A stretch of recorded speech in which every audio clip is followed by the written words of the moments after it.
Would you all please be seated?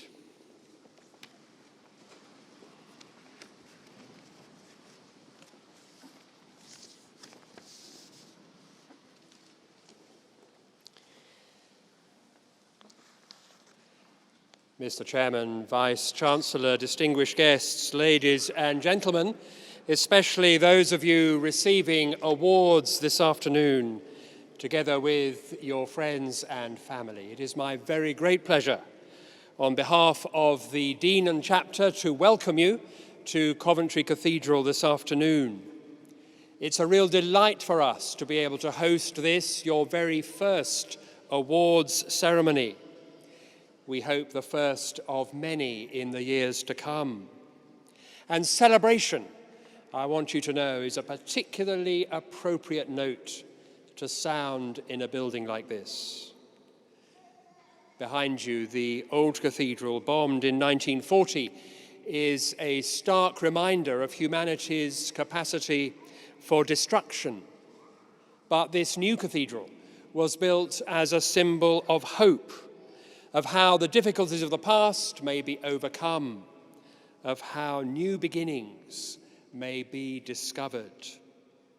This place encourages us to look forward to the future with hope and with purpose.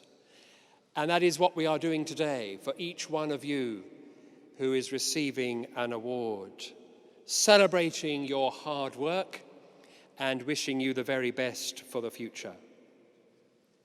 One or two matters of housekeeping. First, please do help yourself to a flyer about the cathedral's life and ministry on your way out. Do make sure that you come back here to have a look round, not only to celebrate today, but to explore in the future. Can I also ask you to make sure that your phones are switched to silent?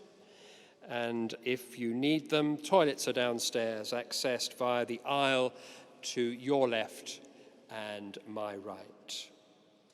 As a cathedral community, we pray for God's rich blessing upon you and trust that this afternoon's ceremony will be enjoyable for each and every one of you. And as I said a moment ago, we hope that you will feel free to come back and visit this special place from time to time, a place that is being made all the more special by what we celebrate of your success here today. Thank you and welcome.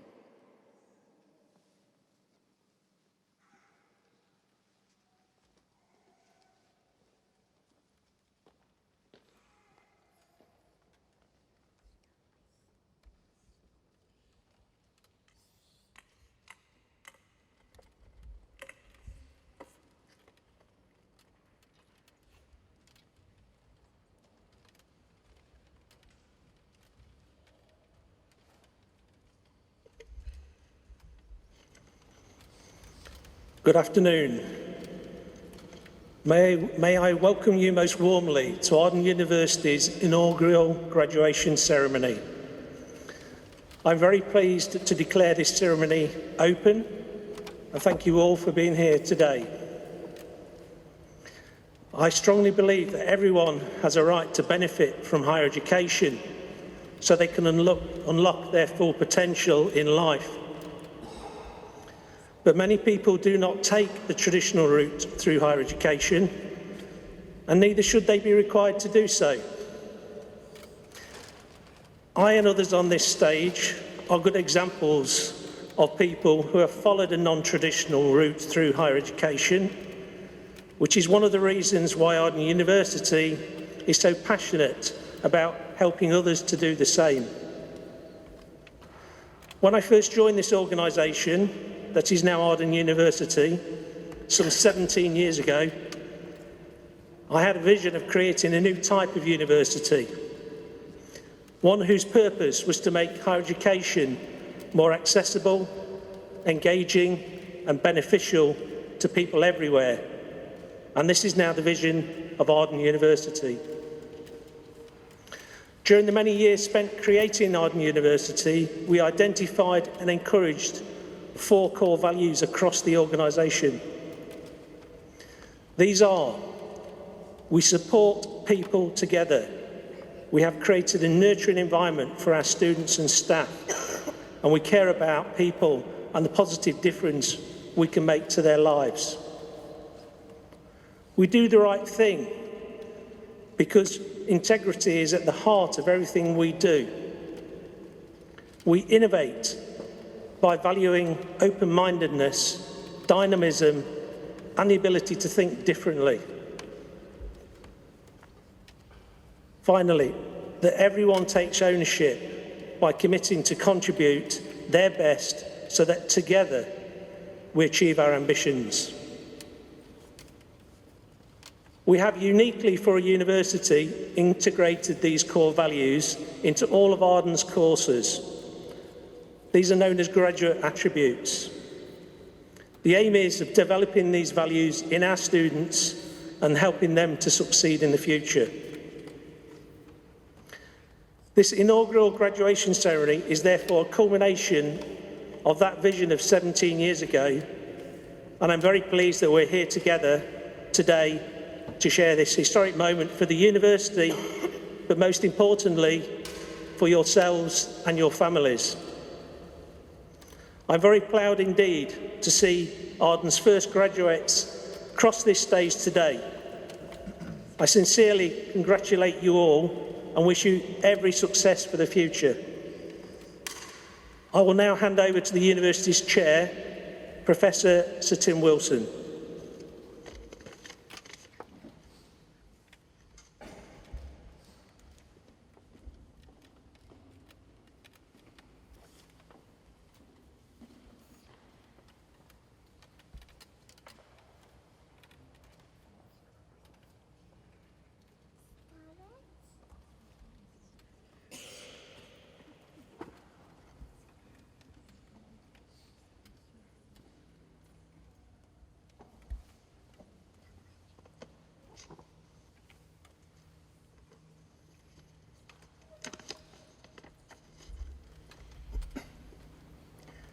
Graduates, Vice-Chancellor, members of the Academic Board, distinguished guests, ladies and gentlemen, it is a real privilege and honour to preside today at the first graduation ceremony of Arden University. It's an even greater privilege to be able to do that in this magnificent setting of this cathedral. A cathedral that symbolises good rising out of bad, community supporting each other, investment coming out of destruction. I've been fortunate to be in university life for most of my career. I have to tell you, I always enjoy graduations. They're times of celebration, they're times of reward, they're times of acknowledgement, where people recognise what they've achieved, where they can look at themselves in the mirror and say, I did good. Moments they can share with their friends and their families. Precious moments. Because for each of you, this is a moment in time you'll never forget. This moment will be with you till your dying day, and you will look back with satisfaction. It is a moment in time for you. It is a moment in time for your families. Because those families, those around you, those whom you hold dear, have supported you on your journey, on this difficult journey, this challenging journey, this journey of self-development, this journey of self-realization, this journey that has led you to this place today. So sometime in the next 3 or 4 hours, I ask you graduates to spend a few quiet moments with your families and say thank you, because they have put up with you when you have been under stress, when perhaps you've been a little short-tempered, perhaps you've felt the pressures of submitting an assignment on time, and they've tolerated you and supported you. So you may want to spend a few minutes saying thank you later today. This moment in time. You know, I know many graduates. I remember my own graduation ceremony. It was a few years ago. Okay, a few decades ago. Okay, 50 years ago. I remember it quite well, though, that moment. And I remember sitting in this building, in this big forum, and there was a guy addressing the graduates. He looked old, he was grey, and he said he had something important to say. I can't remember the word he said. I was far too busy looking forward to the party afterwards with my friends. But that won't stop me giving you some advice, and maybe some might be remembered and some might be dismissed. But it is a moment, and you will remember it, and you will remember it with your families. One of my memories from my graduation day was looking at my mother and father. I didn't know for years how many sacrifices they'd made to help me get through that graduation ceremony. It was years later I found out, and I was able to say thank you.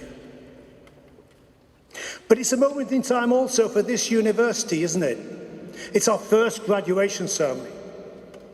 It's the first time, the first graduate who crosses this stage will be our first to graduate. And when you are my age and you look back on this day, you will think that university is now a very strong, respected university throughout the world. And I was in the first graduation cohort. That will make you feel very proud. That will make you feel very satisfied with what you've achieved here today. It's a moment in time for this university. It's a moment in time for the staff of this university who work so hard to support you, to help you succeed. The academic staff and the support staff of this university work for the interests of the students, to help you succeed. And if I may say something that he will find embarrassing, it is a moment in time for Professor Philip Hallam, the Vice-Chancellor of this university, because this graduation ceremony is a testament to his leadership, his vision, his passion, his belief, his resilience. Without Philip Hallam, this university would not exist. It's a moment in time for him and his family.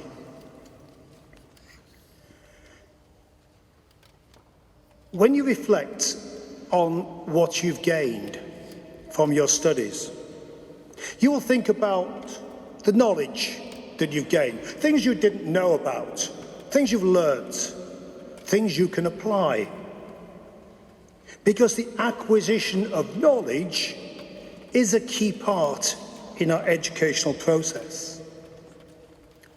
But you know, knowledge has to be updated. It quickly becomes obsolete. So what you've done is you've acquired the knowledge, but actually you've learned how to learn.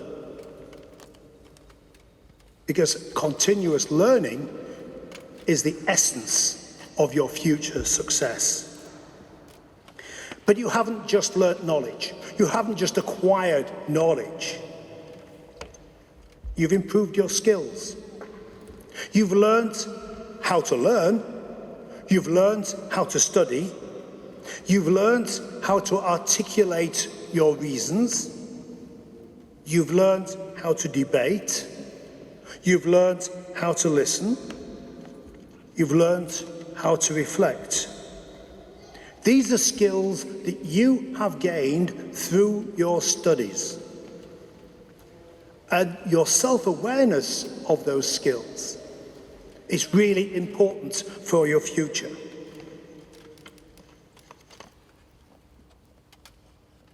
But it's more than that. It's more than knowledge. It's more than skills. It's about the essential behaviors that you have to exhibit and we have to exhibit to ensure we have a civilized society going forward. The emotional intelligence, the values, the respect, the integrity. Words that are so easy to say, but sometimes quite difficult to deliver.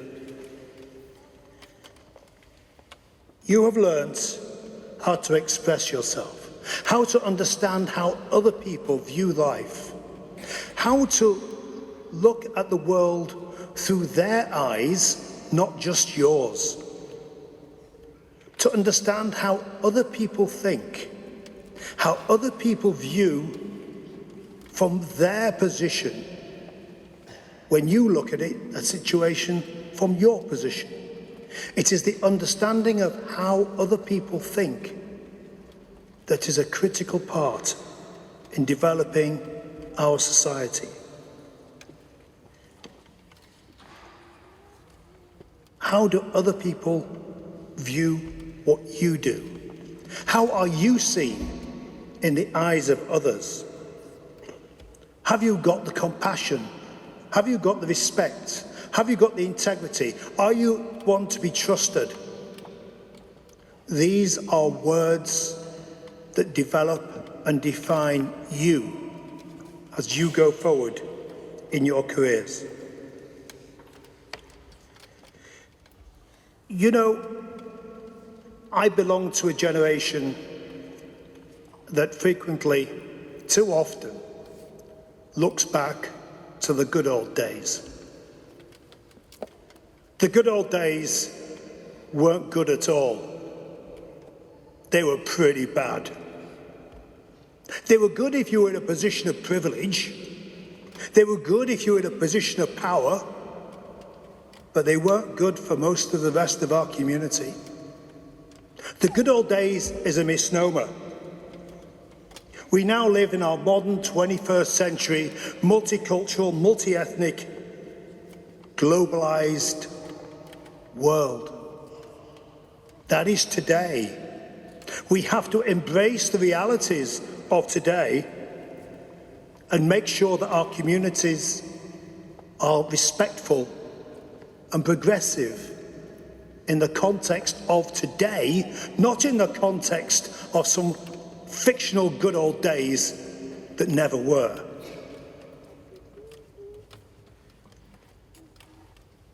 We now live in an age where information is available at a click. Whether it's information that is true or not is another matter. We live in an age where you have to cross-validate information to make sure that it is correct, it has substance.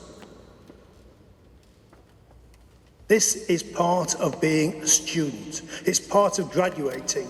It's part of understanding what is real and what is fiction.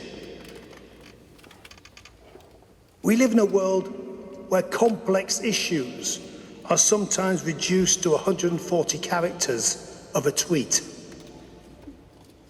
How ridiculous is that? How ridiculous is that to an intelligent human being? complex issues reduced to 140 characters of a tweet. I urge you to retain that objectivity, that ability to analyse and synthesise information before coming to your conclusions.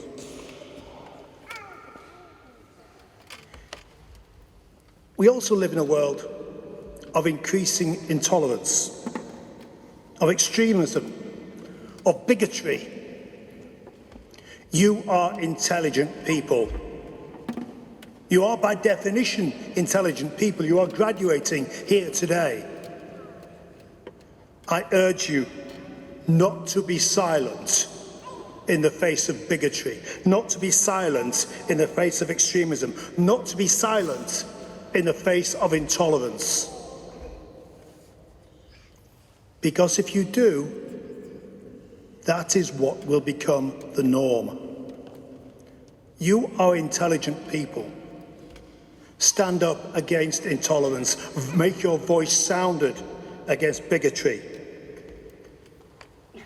Reject extremism from whatever side it may come.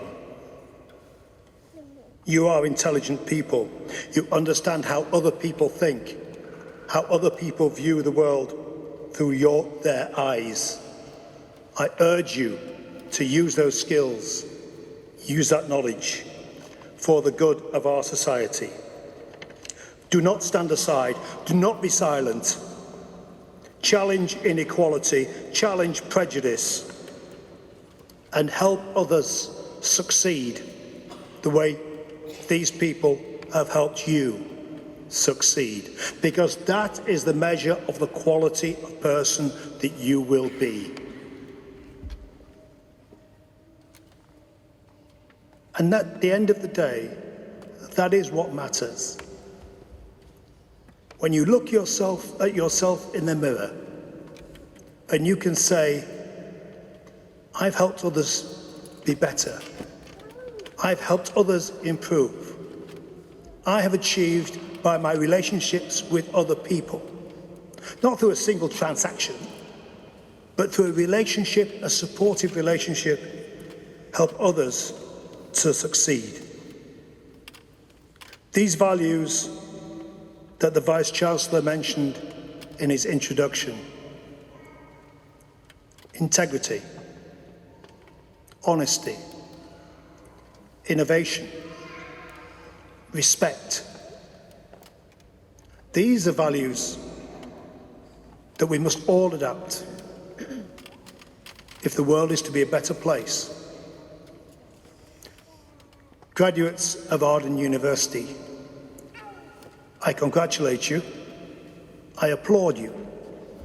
You have achieved something special to be here today. You've overcome challenges, you've overcome barriers, your families have supported you, but you have achieved a moment in time. Enjoy the day. Enjoy the day with your families and your friends.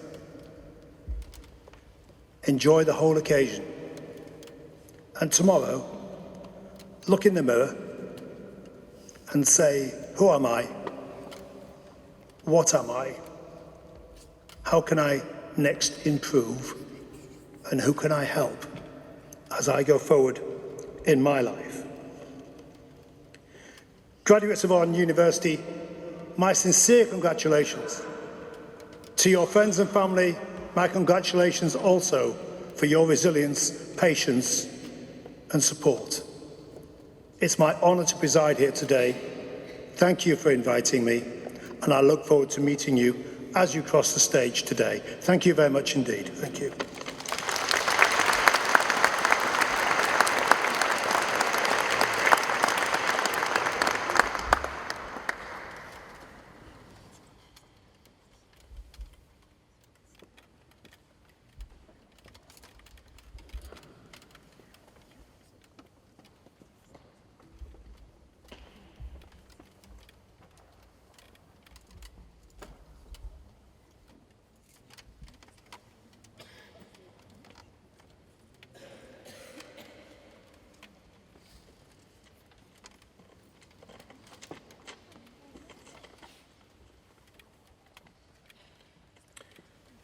Arden University's Directors of Programmes will now present the graduates in their subjects.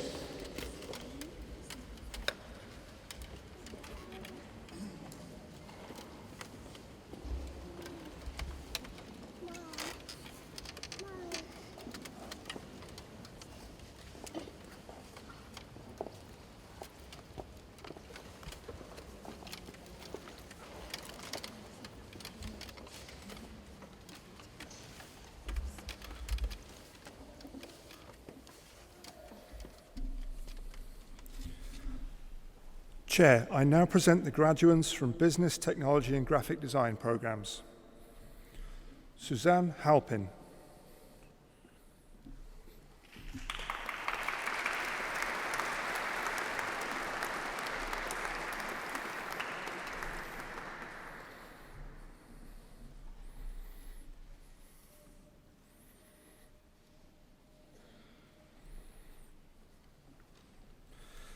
Kenechukwu Imachukwu.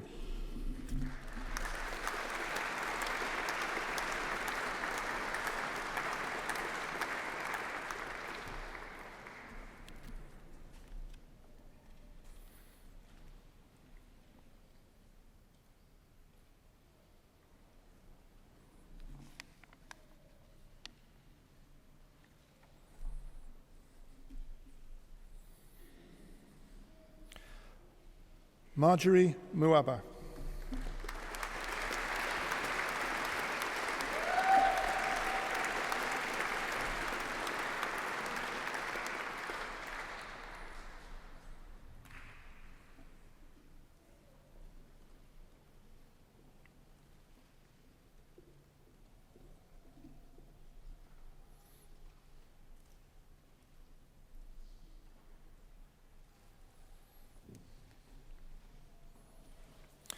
For the Higher National Certificate in Computing and Systems Development, Margaret Akiodi.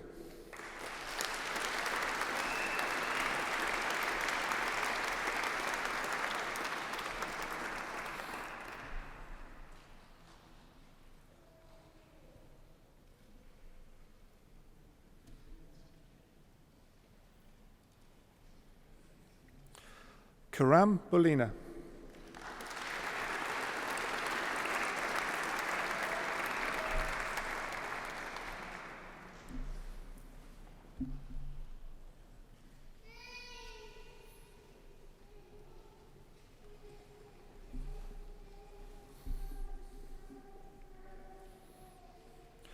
David Peter Robinson.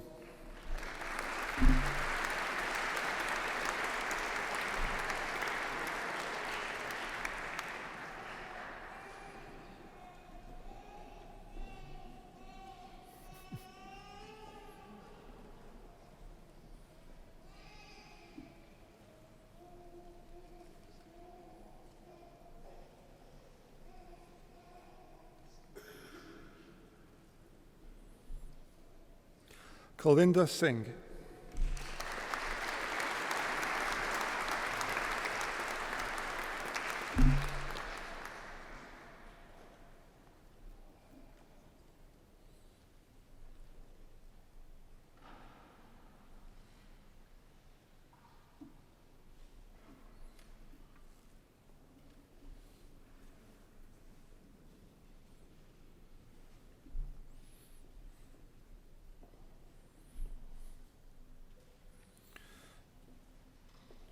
For the Higher National Diploma in Business Accounting, Sandra Tromer.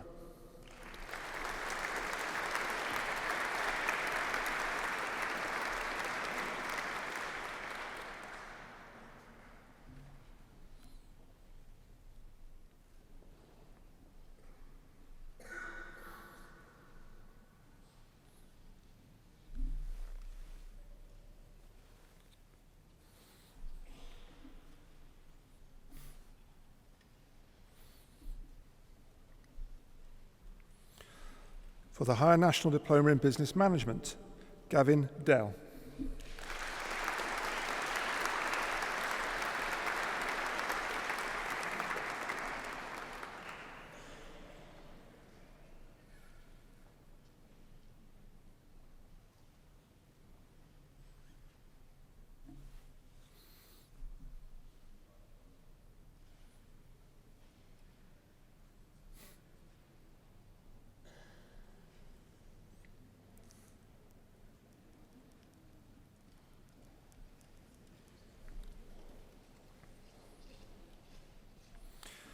Yadvinder Deer.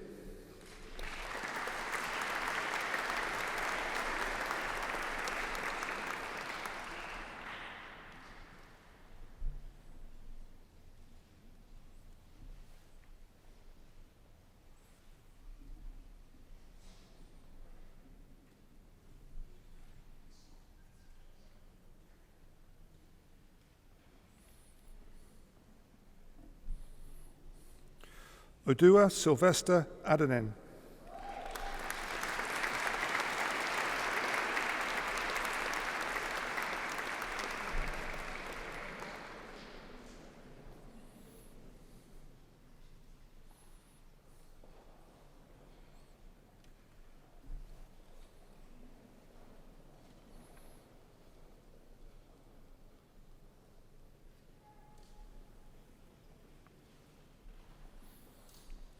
Finetti Kumbula.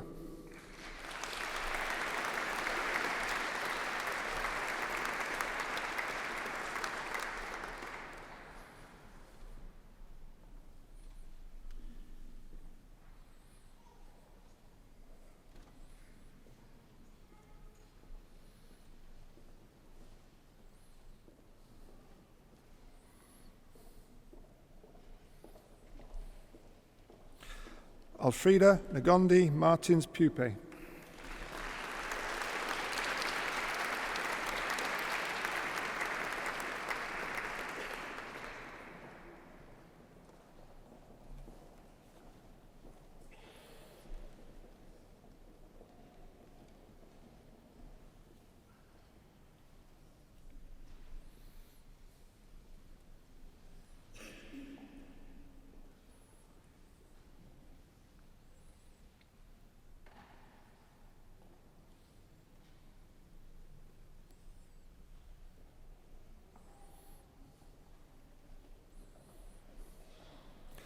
Tendai Tsunoba.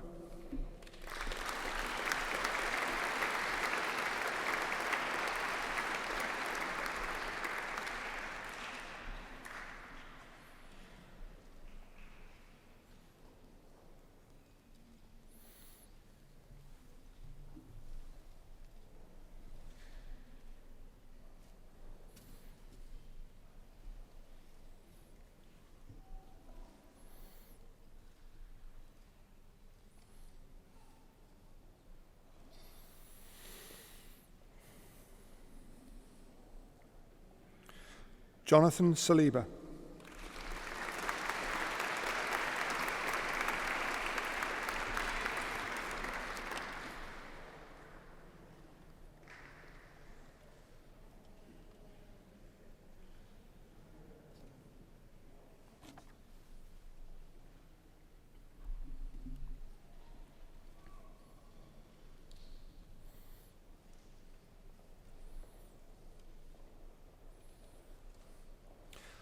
Masood Yusufi.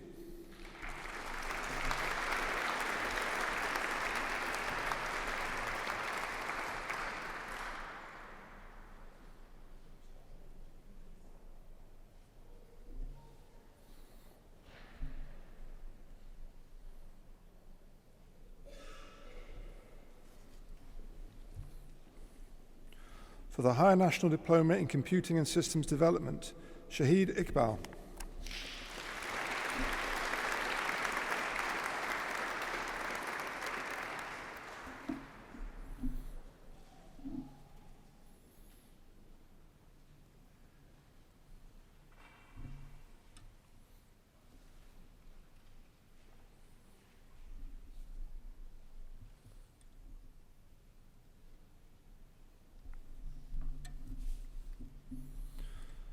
For the Higher National Diploma in Travel and Tourism Management, Mabel Memejose Ajadomi.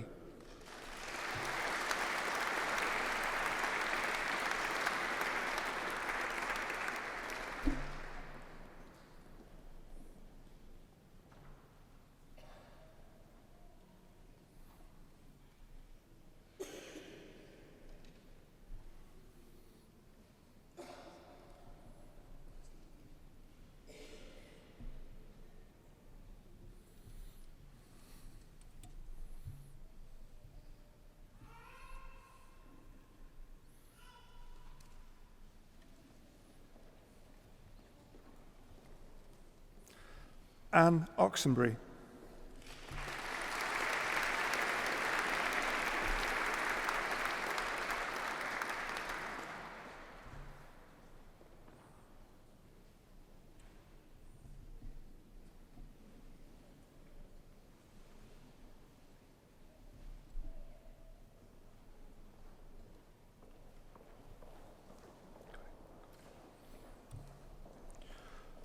Georgina Elizabeth Smith.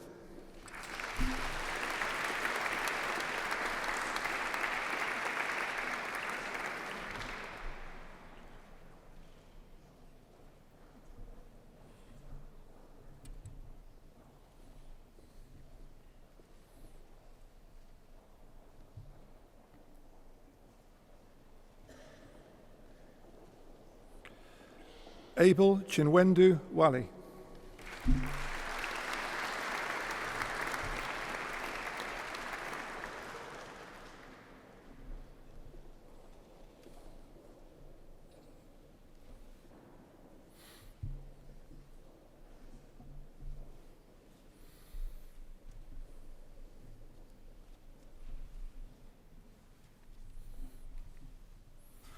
For the Level 7 Extended Diploma in Strategic Management and Leadership, Patience Sibanda.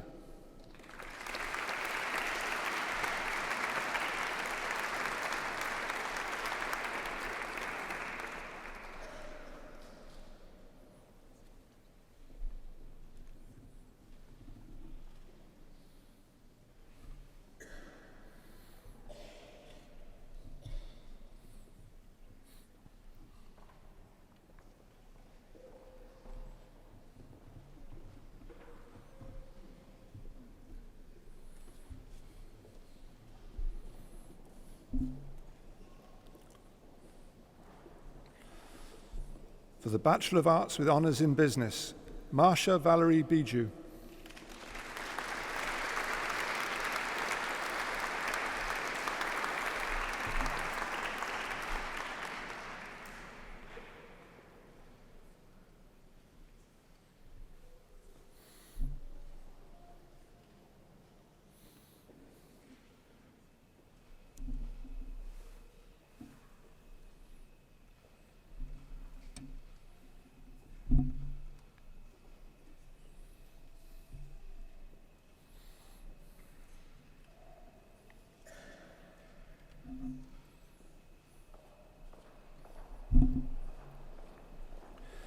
Dilyana Dragilova.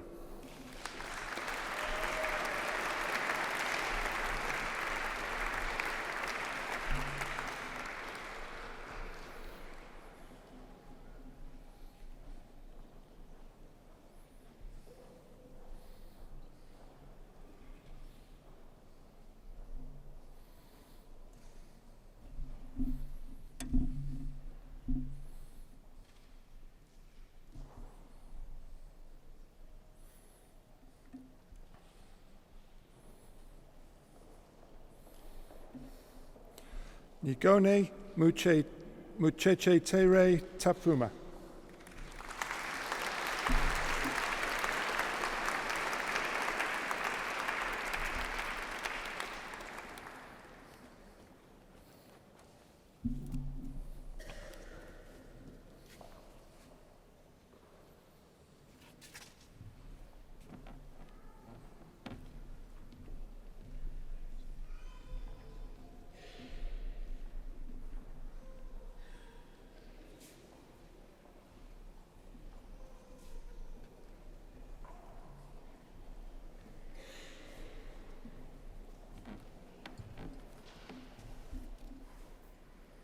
Chair, I now present the graduates for Law, Psychology and Health. Bachelor of Arts with Honours in Healthcare Management, Augustine Julius Bremer.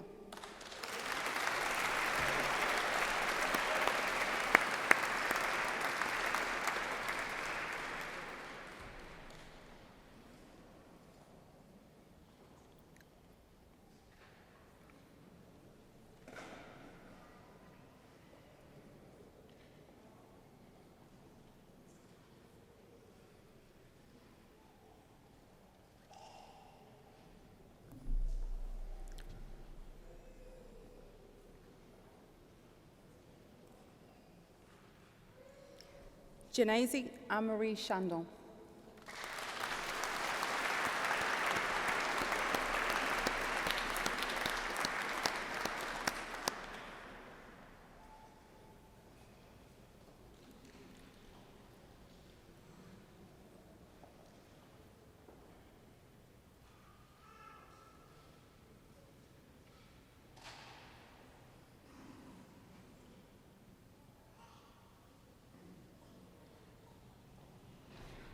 Sandra Clough.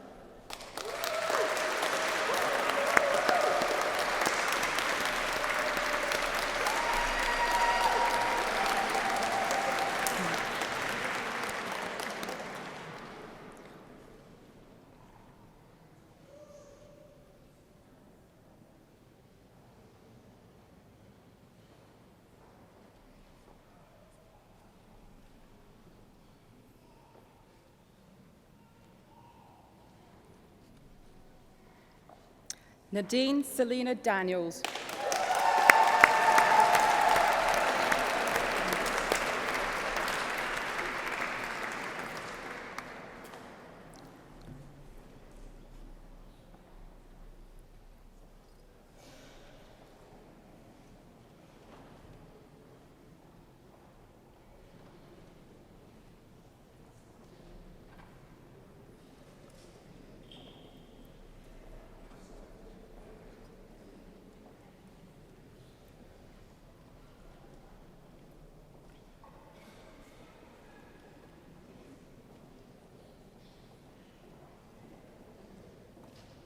And the recipient of Best Performing Student Award, Yuvena Tuka Diakize.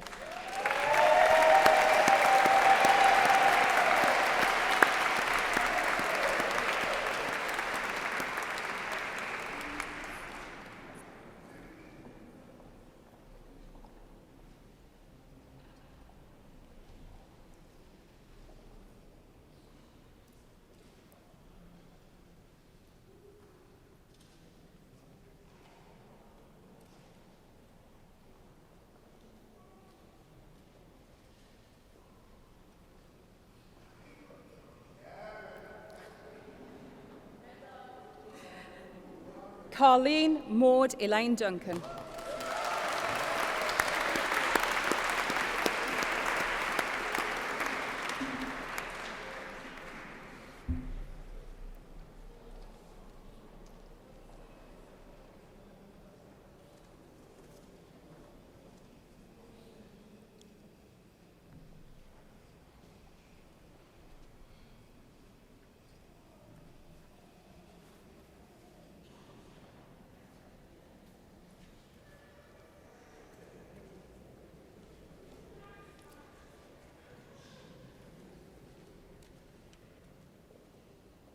Sharon Marie Edwards.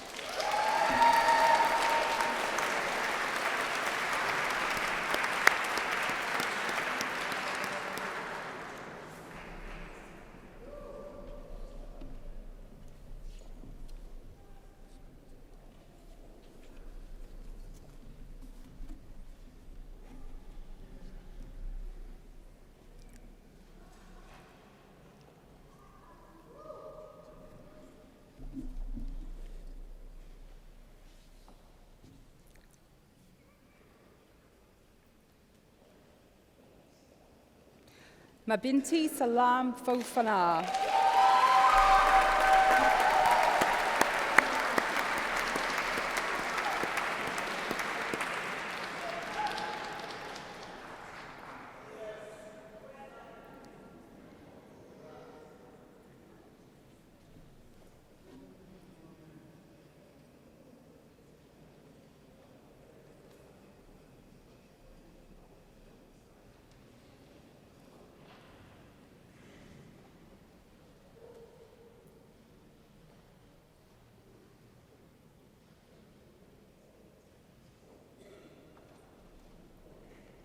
Eve Simone Ipala.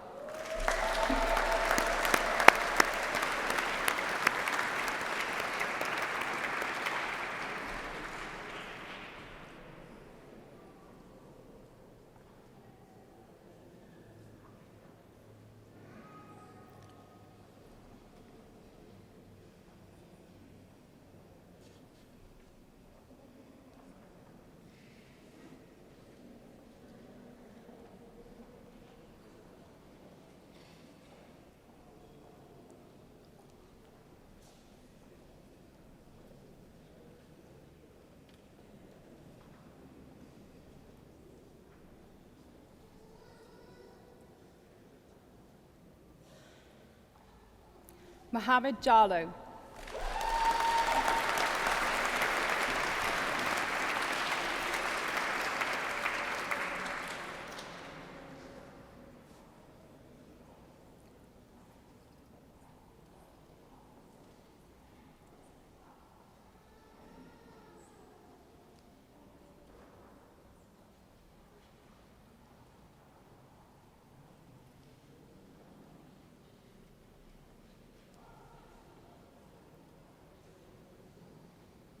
Sandra Miller.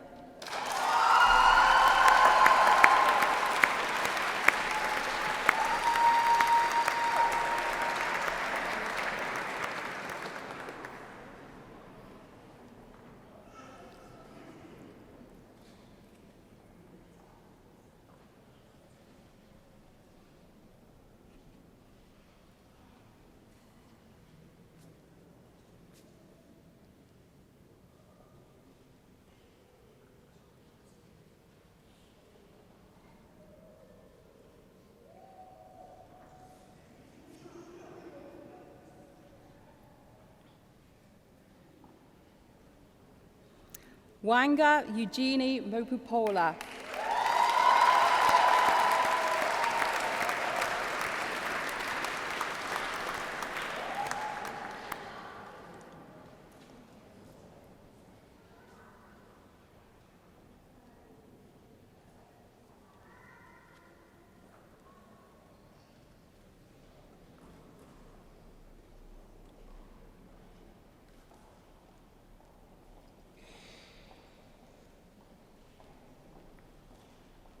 Christine Nanumba.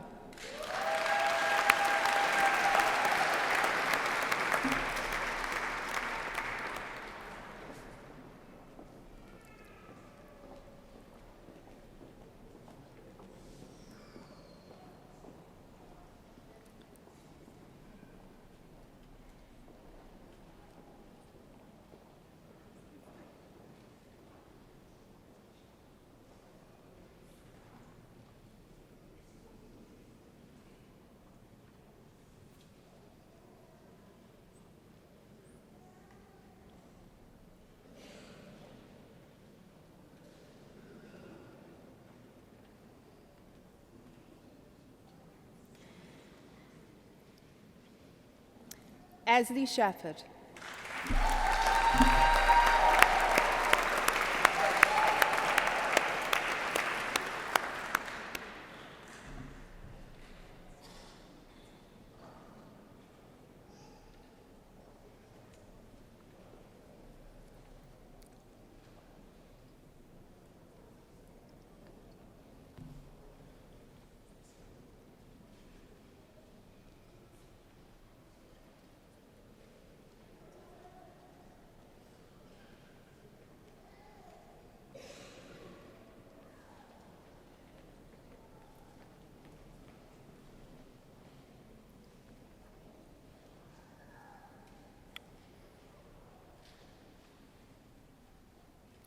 Victoria Suleiman Spain-Young.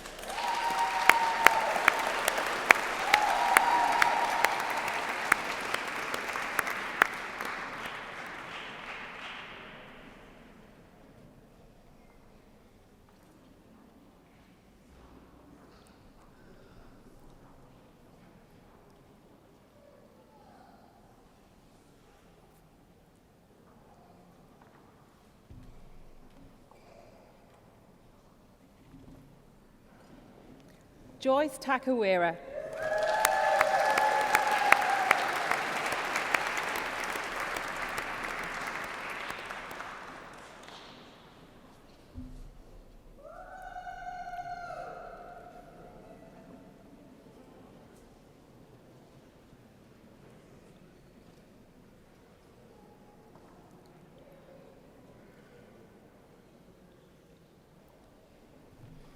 Antoinette Elizabeth Wilson.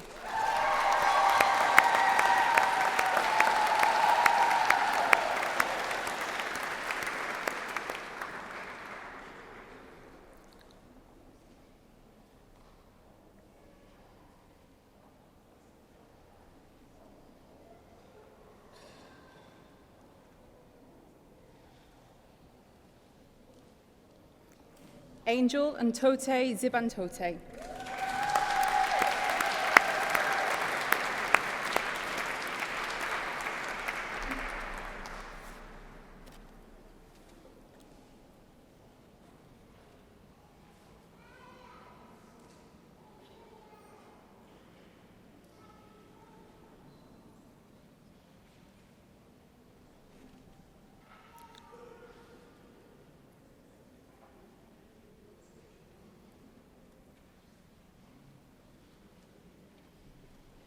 That concludes the graduates from the Law, Psychology and Health programmes.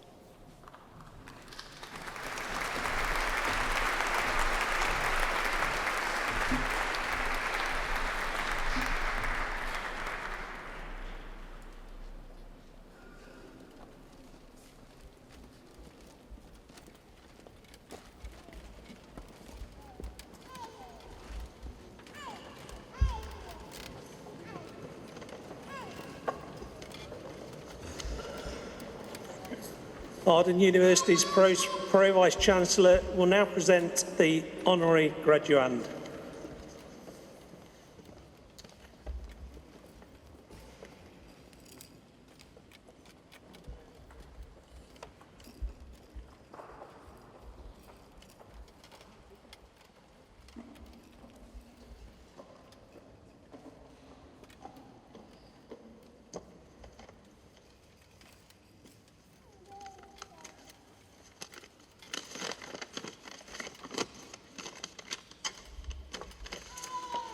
Chair, Vice-Chancellor, ladies and gentlemen, and our first Arden University graduates.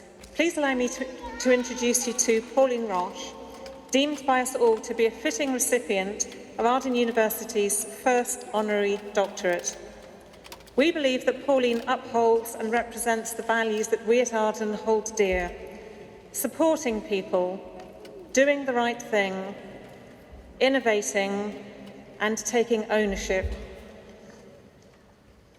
Pauline studied for her undergraduate degree at University College, Galway. She then completed her postgraduate diploma in librarianship at Aberystwyth University, before going on to study for a diploma in higher education at Westhill College, University of Birmingham.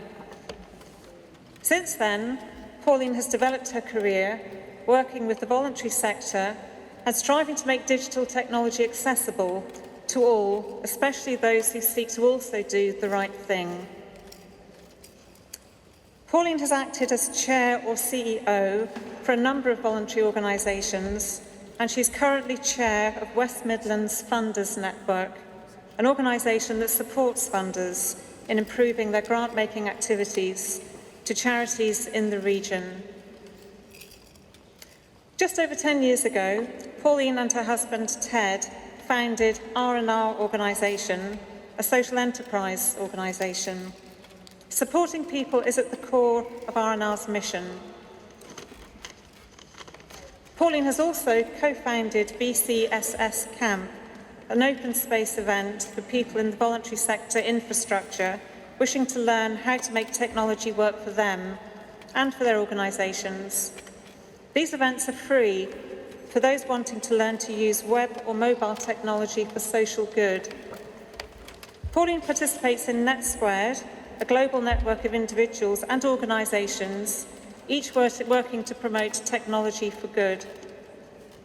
Pauline's contributions to the sector have been widely recognised over the years, from her contributions to an award won by Birmingham City Council for their collective work in improving relations with the voluntary sector, to most recently in 2016, receiving the accolade of West Midlands Woman of the Year for outstanding contribution to technology. Chair, Vice-Chancellor, graduates, distinguished guests, ladies and gentlemen, I am delighted and honoured to be delivering the citation for the conferment of an honorary doctorate of Business Administration on Pauline Roche.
Thank you very much. Chair of the Board, Vice-Chancellor, Pro-Vice-Chancellor, distinguished guests and fellow graduates. Good afternoon. I'm very honoured to be here today, receiving my honorary doctorate in business administration, alongside you all, also being conferred at Arden University's first ever graduation ceremony, the classes of 2018. There are so many things I could talk to you about today.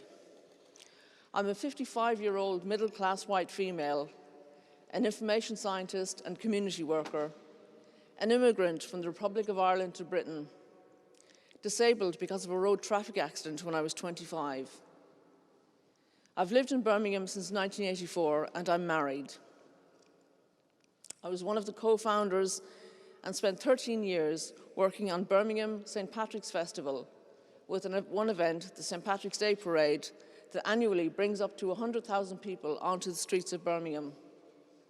I run my own business, working with my husband to increase and improve the ways people in the non-profit sector use technology to help their beneficiaries. I've served on the board of a national charity, and I've done stage management at a Daniel O'Donnell concert. Okay, you have to be Irish to appreciate that last one's a biggie. But I'll start with my education. As a young person, I knew I was going to go to university. My father was a senior university lecturer in industrial engineering and founder of the Institute of Quality Assurance at University College Galway, and he lectured about quality all over the world.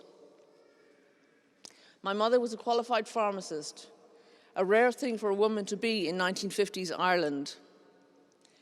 Dinner table conversation at home in the 80s with my parents, brothers, sisters, and grandmother was all about university. What Dad had taught and who he'd seen that day, what we young people would study when we got there, and when me and my siblings did get there, as all 5 of us did, what we would do as a career after we qualified.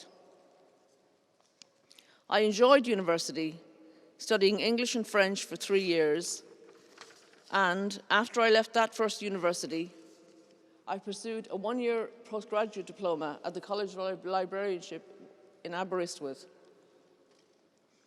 I've loved libraries, books, and information ever since I was a small child, using the mobile library which visited our village in the west of Ireland once a fortnight on a Monday. From the age of 9, Monday became the best day of the week for me, so becoming a librarian was my dream career.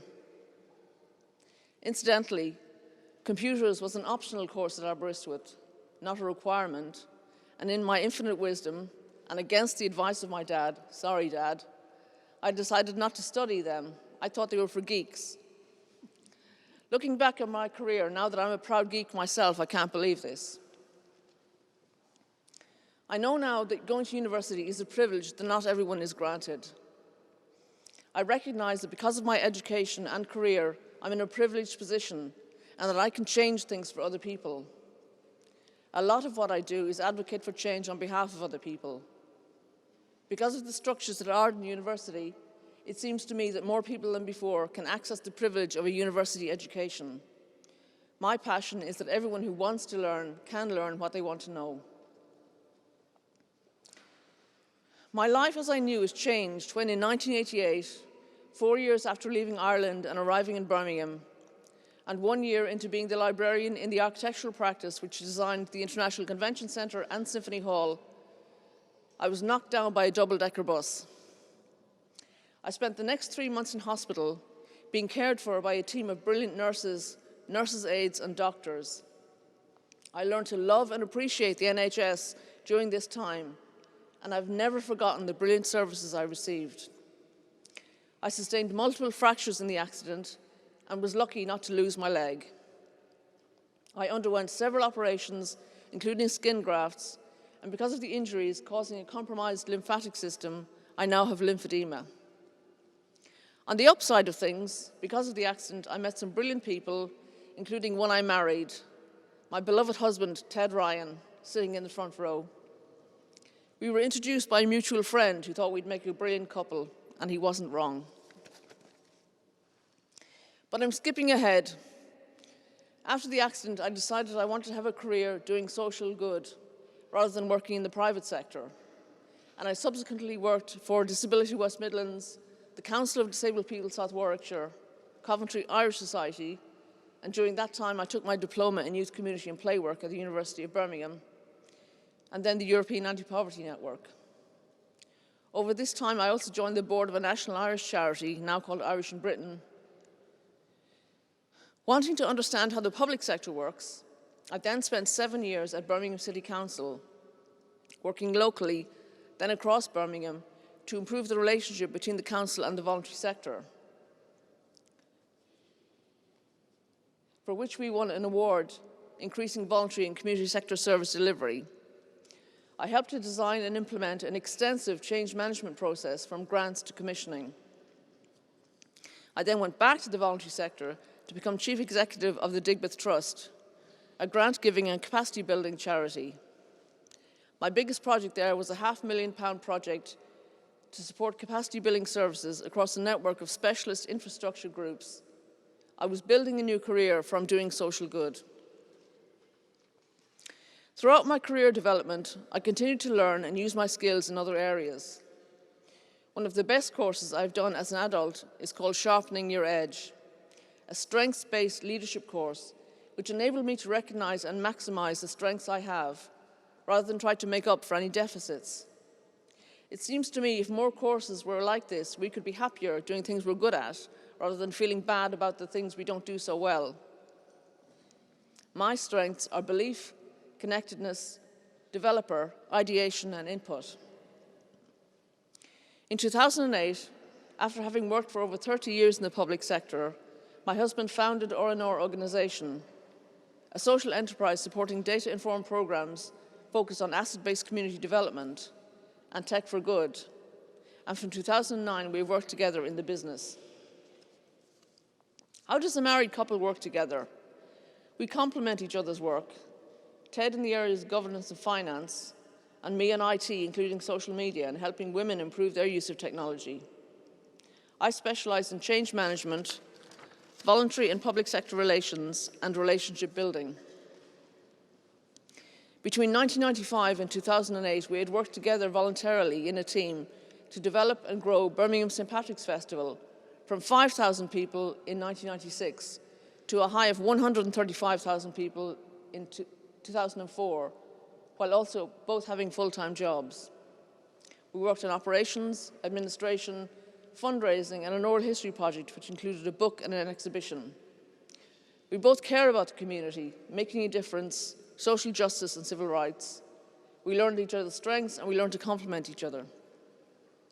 Our values at our organisation include openness and transparency, which is one of the reasons I was so pleased to be chosen by Arden to receive this honorary doctorate and feel I can align myself with the university and its values.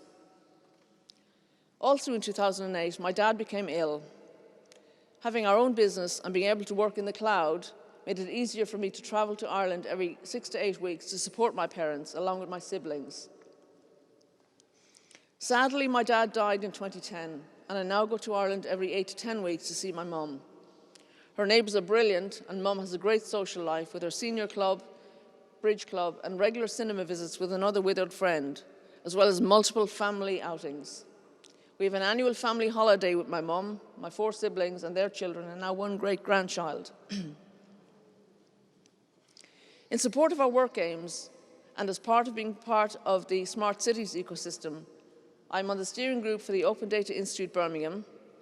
I chair the West Midlands Open Data Forum and West Midlands Funders Network, and I'm on the organising team for Open Data Camp, an unconference about open data. In 2014, I co-founded the NetSquared Midlands Tech for Social Good meetup and started the UK Unconference for Voluntary Sector Infrastructure Organisations, VCSS Camp. These structures enable us to offer and broker practical help, as our sector isn't as digitally or data literate as would be beneficial to them or the people they help. There's a low level of essential digital skills in the sector. Workers are dealing with the next 20 minutes in the organisation, and small organisations don't have time to upskill or resources to invest in IT.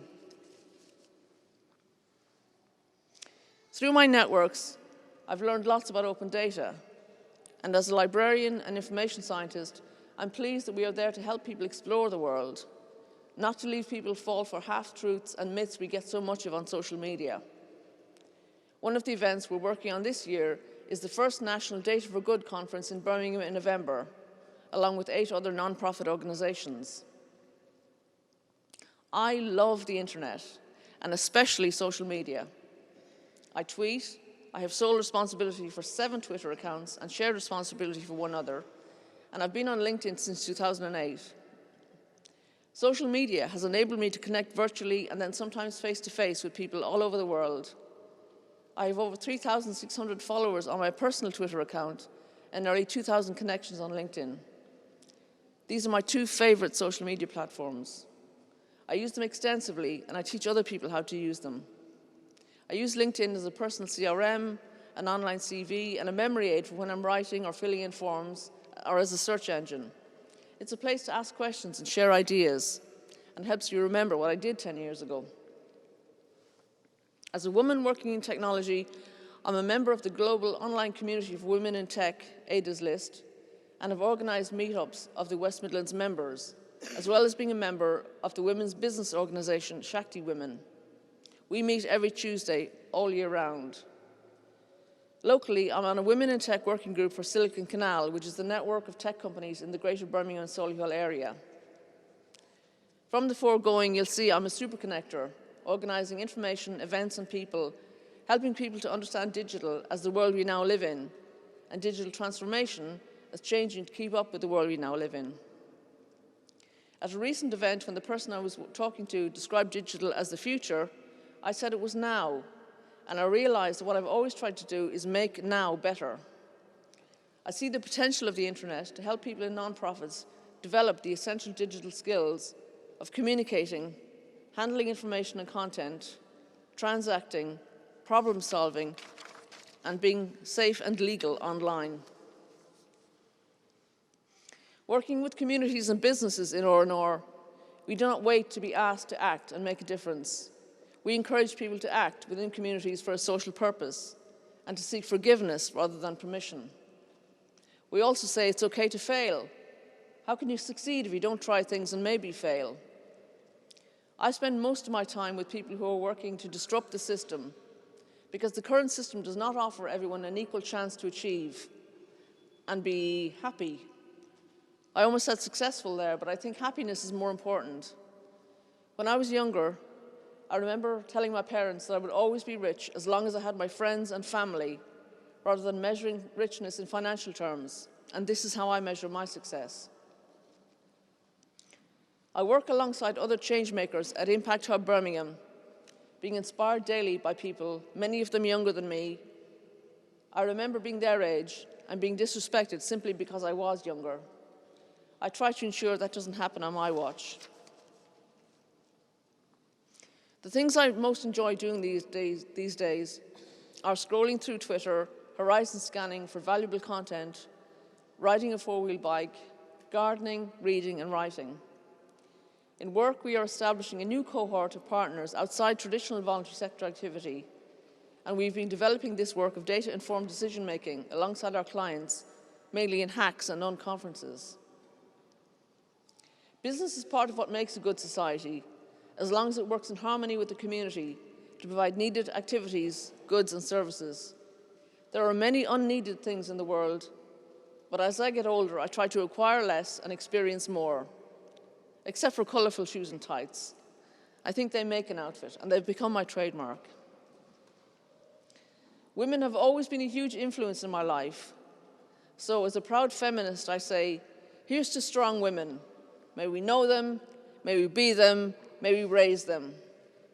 In closing, I am very honoured to be awarded this honorary doctorate in business administration, and I look forward to continuing my new relationship with Arden University, and hopefully with some of you, my fellow graduates. Congratulations, and thank you very much.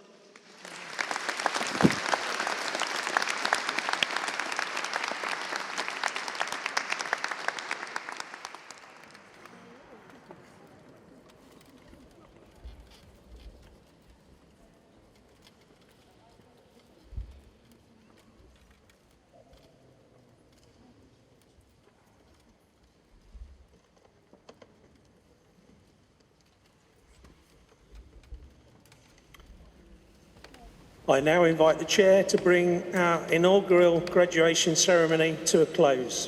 Thank you.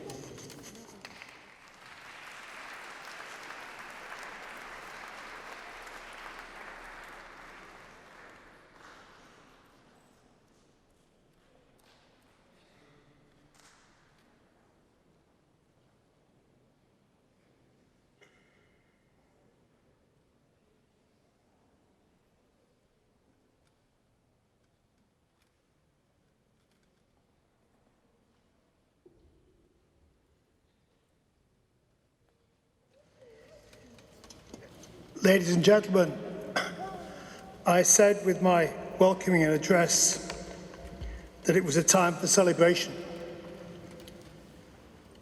Standing here, meeting each of our graduates is such a rewarding experience. Sharing a few moments with them about what they're doing, their experiences of university life, how they see the future. Today I met somebody who's forming his own web-page design business.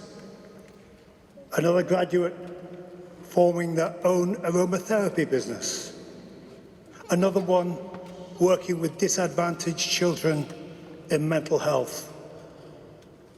And that's just a sample of some of the high-quality causes and employment that our graduates are following. To our graduates, I thoroughly enjoyed meeting you. I find it an uplifting and rewarding experience to do so. But my job here is to close the ceremony.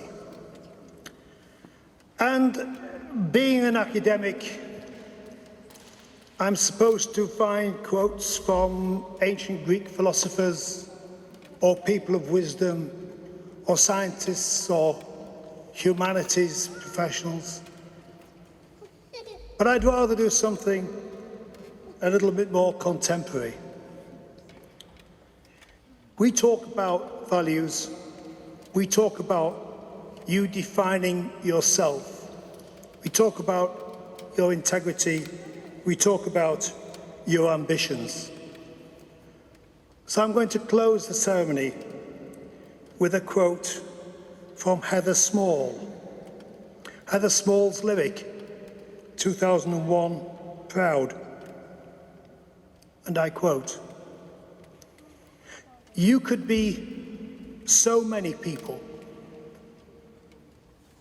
if you make that break for freedom. What have you done today to make yourself feel proud?" The answer is clear and self-evident. You have chosen to make the break for freedom. You have chosen what sort of person you're going to be. And today, you should be very proud of yourself. My congratulations to you.